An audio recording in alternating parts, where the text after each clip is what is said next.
Ang pag-aaralan po natin ngayon, yung ikapito nga po, ang katiyakan ng kaligtasan. So anong layunin ng ating gagawing pag-aaral na ito? Ang maunawaan ang kahalagahan na magkakaroon ng katiyakan ang tao sa kanyang pananampalataya at kaligtasan. Bilang mananampalataya ng Panginoong Hesus, paano ka nakatitiyak na ikaw ay ligtas? Yan ay isang katanungan na dapat alam po natin ang sagot. Ano po? Importanteng maunawaan ang sinabi ng Diyos sa kanyang salita upang ang isang mananampalataya ay magkaroon ng kasiguraduhan sa kanyang kaligtasan. Bakit?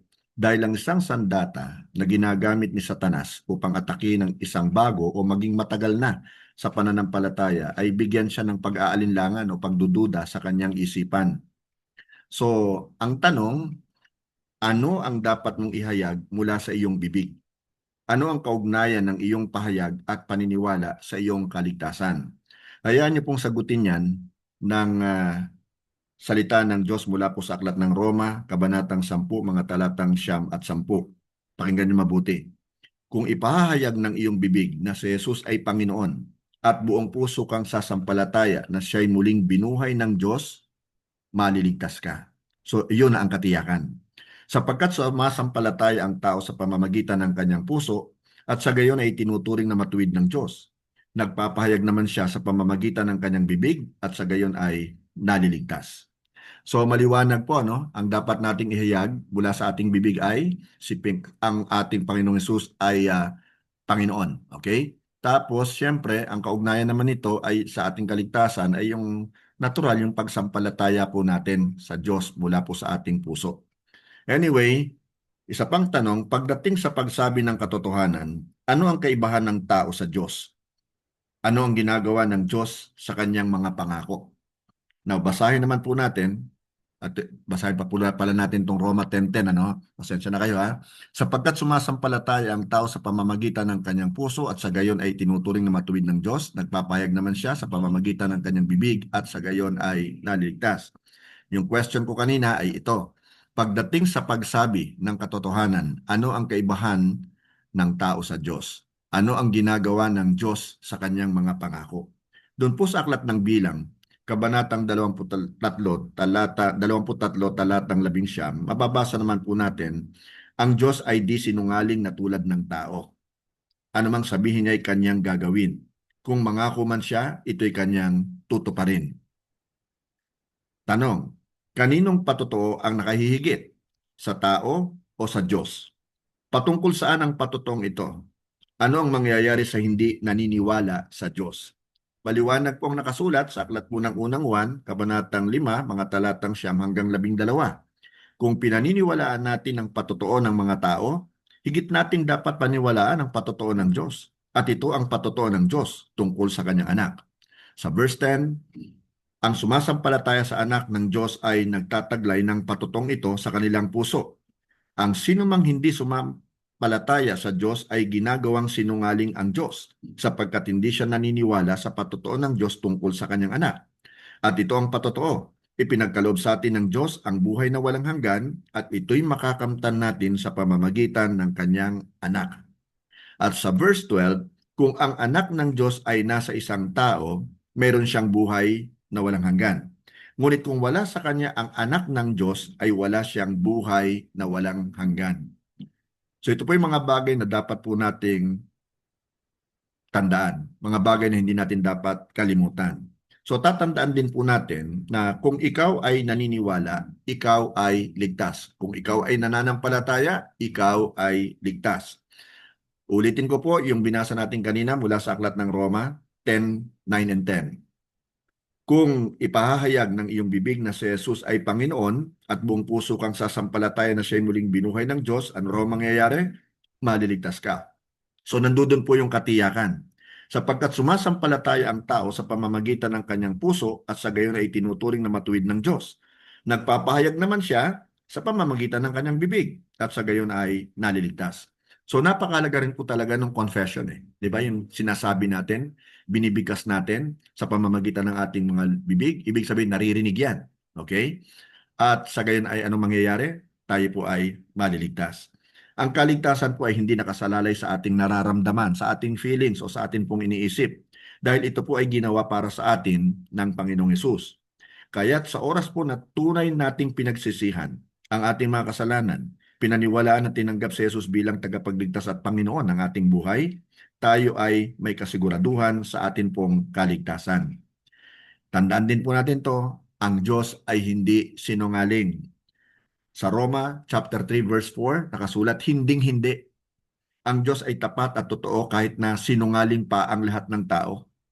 Ayon nga sa nasusulat, kapag ikaw ay nagsalita, mapapatunayan kang matuwid at kung ikaw ay hahatulan, ikaw ay mananaig. At doon po sa aklat ng Bilang 23:19 naman, nakasulat, ang Diyos ay di sinungaling na tulad ng tao. Anumang sabihin niya ay kanyang gagawin.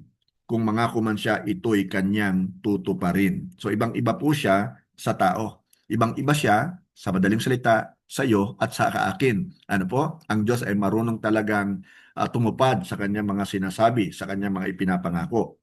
Hindi kailanman nagsisinungaling ang Diyos. Okay? Ang katangiang ito po ng Diyos at ng kanyang salita ang nagbibigay po sa atin ng katiyakan na ang sinumang maniwala o sumampalataya kay Jesus ay may buhay na walang hanggan. Ang magkaroon po ng pag-aalinlangan sa sinabi ng Diyos ay walang pagkakaiba sa pag-aakalang siya ay sinungaling. Ito rin po ay isang paratang na ang lahat ng pangako sa Bible tungkol sa kaligtasan kay Kristo ay mali. Kadalasan tayo po ay nagdududa sa kanyang pangako dahil sa kasinungalingang ibinabato ni Satanas na hindi raw tapat ang Diyos. Kailangang paniwalaan natin ang patotoo ng Diyos at magkaroon ng katiyakan na tayo ay naligtas ayon sa kanyang pangako. Madalas tayong naniniwala sa mga binibitawang salita ng ating kapwa. Madalas tayong maniwala sa kanilang mga pangako. Pero kadalasan din tayo po ay nabibigo.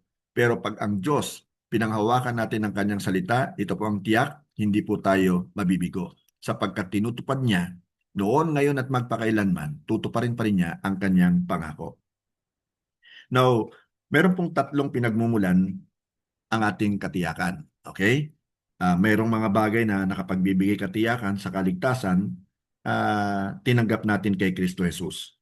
Ano yon? Ang una po, totoo ang sinasabi sa salita ng Diyos, hindi siya nagsisinungaling. Kung mapapansin nyo, ito po ay paulit-ulit na sinasabi sa atin, para lalo pong tumatak sa atin. Ini-emphasize po talaga yung kahalagahan na ang Diyos at katotohanan na ang Diyos ay hindi po nagsisinungaling.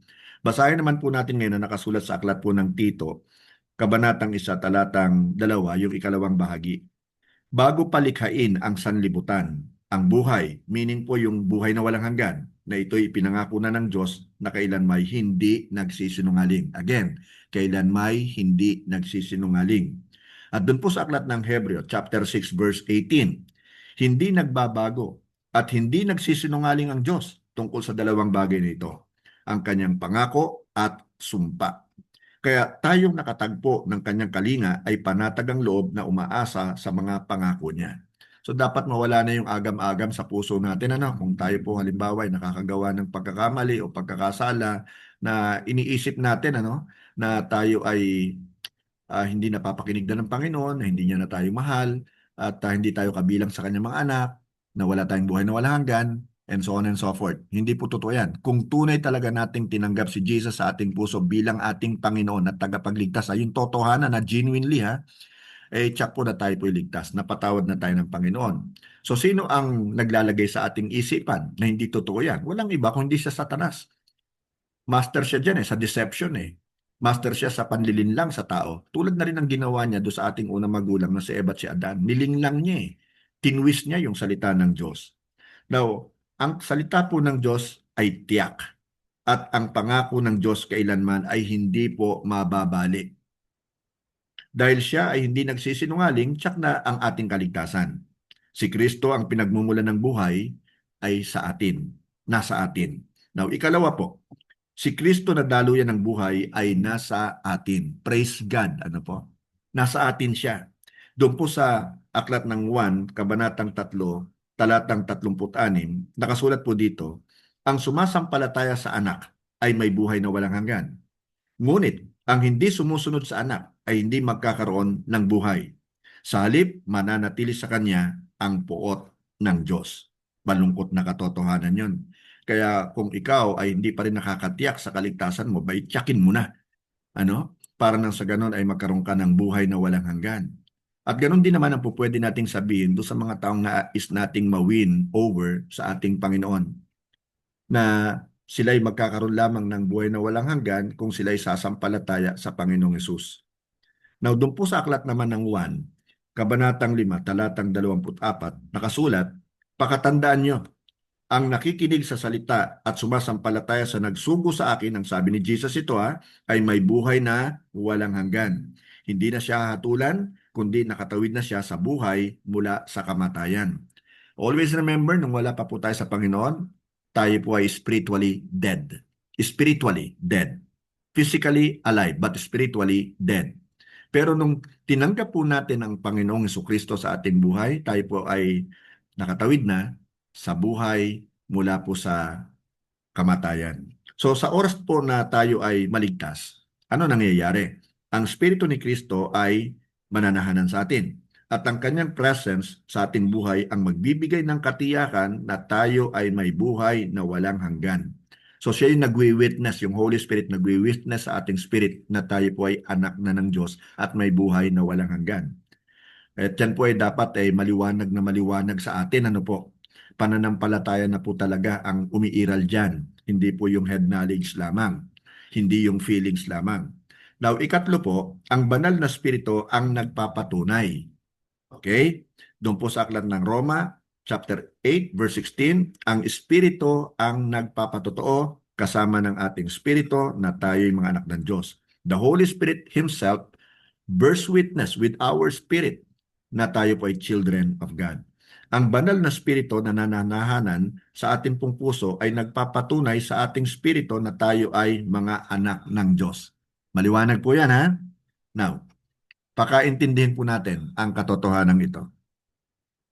Ito po ay ayon sa katotohanan at hindi ayon sa pakiramdam lamang. Ang salita po ng Diyos ay katotohanan at ang lahat ng sinasabi tungkol dito ay totoo. Maaring mag-alinlangan ang ating damdamin sa Bible. Subalit dapat nating matutunang panghawakan ang kanyang salita at hindi ang damdamin natin tungkol dito. Isa pang dapat po nating pakaintindihin, walang dahilan upang tayo po ay mag-alinlangan, upang tayo ay magduda, lalo pa nga sa Panginoon. Pagdudahan na natin yung pagdududa natin. Pagduduhan na natin yung mga sinasabi ng taong nakapaligid sa atin, pero wag, never mong dapat pagdudahan ang salita ng ating Panginoon. So wag tayong mag-alinlangan. Now, ang damdamin at ang nararamdaman natin ay hindi kailanman makapagbibigay po sa atin ng katiyakan sa ating kaligtasan. Okay? Feelings deceive. Naligtas po tayo ng dahil sa pananampalataya at hindi dahil sa ating nararamdaman. Ito po ay binibigyang katiyakan ng salita ng Diyos, ng kanyang presence at patotoo ng Holy Spirit. Kaya't wala pong dahilan upang mag-alinlangan tayo sa ating kaligtasan sapagkat ito nga po ay tiyak. Inuulit ko po hindi siya tulad ng tao na nagsisinungaling. Ano man ang sabihin ng Diyos ay tiyak na totoo. Now, narito po ang ilang dagdag kaalaman bago po tayo magwakas. Ano po? Maniwala ka lamang. Yun lang naman ang mahalaga Manampalataya ka lamang Walang ibang inaasahan para sa ating ikaliligtas maliban po sa ating pananampalataya. Again, without faith, it is impossible to please God. Kailangan tayong maniwala na ang biyaya ng ating Diyos sa atin ay sapat na upang tayo ay maligtas. Pananampalataya ang tanging tugon ng tao sa kabutihan ng ating Diyos. Isa pa, paalalahanan lagi ang iyong sarili. Always remind yourself about this truth, okay? Ugaling makisama sa mga tao na katulad mo, ring mananampalataya, at pahintulutan mo sila na mapaalalahanan ka sa iyong buhay na tumanggap kay Kristo. Sa ganito pong paraan ay may iwasan mong magduda sa kaligtasang ibinigay sa iyo ng Diyos. Okay? Ulitin ko yan Gawin mong pag-uugali na ikaw ay makisama sa tulad mong mananampalataya. Kaya nga sinabi ng ating Panginoon, do not be equally yoked with unbelievers. Kasi iba yung kanilang line of thinking Iba yung mindset nila Unlike us, di ba? Magkaiba na tayo So mas dapat mong samahan yung mga kapwa mo mananampalataya. Now, isa pa po, huwag pagtiwalaan ang iyong nararamdaman. Don't ever trust your feelings. Ang ating pong pakiramdam ay hindi maaasahan sapagkat maraming beses itong nadadaya ng ating situation sa buhay. Ang kagandahan po sa regalo ng Diyos ay hindi nakabatay sa atin pong pakiramdam. Ilang beses ka nang nagtiwala sa feelings mo, di ba? Pero maya-maya lamang ay masaya ka ngayon, maya-maya lang malungkot ka na. Yung mga tipong gano'n, ano po. Now, again, isa pa pong dapat nating tandaan ito, hilingin sa Diyos na mapagtagumpayan ang iyong pag-aalinlangan. Ipanalangin po natin sa Diyos na tulungan po tayong makita yung mga sanhi ng atin pong pag-aalinlangan. Ano ba ang mga causes nito? Di ba? Kailangan ma-address natin yun eh. Kailangan ma-identify natin yun eh. Atin din pong ipag-pray na sa pamagitan po ng kanyang salita ay makilala natin siyang mabuti upang mawala na po sa atin yung pagdududa at magkaroon tayo ng matibay na paniniwala sa kanya.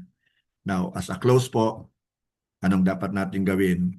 Ipasa po natin ang ating natutunan ngayong gabi. And I hope meron po tayong natutunan. Ano po? Alalahanin mo ang isang tao, for example, na nangangailangan ng iyong paalala. Hikayatin mo siya na magpatuloy na maniwala sa pangako ng salita ng Diyos tungkol sa kanyang kaligtasan. Ibahagi mo, of course, ang katotohanan ito sa mahal mo sa buhay. So, yun lamang po, ano po, at nawa po ay tayo po ay merong natutunan at tayo po ay manalangin.